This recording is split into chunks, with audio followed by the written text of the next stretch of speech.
আমার প্রশ্ন, বাঙালি হিন্দু হওয়া কি অপরাধ? পশ্চিম বাংলার ওপারে, কাঁটাতারের বেড়ার ওপারে বাংলাদেশ নামক দেশটি 1947 সালে তৈরি হওয়া একটি দেশ।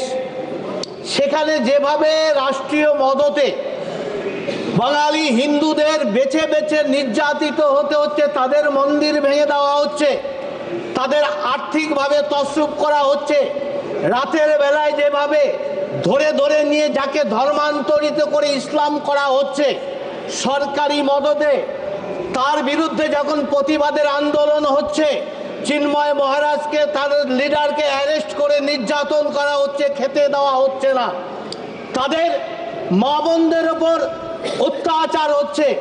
আজকে এইভাবে যদি চলতে থাকে তাদের কি অপরাধ ছিল? ওপার বাংলা এপার বাংলার বাঙালি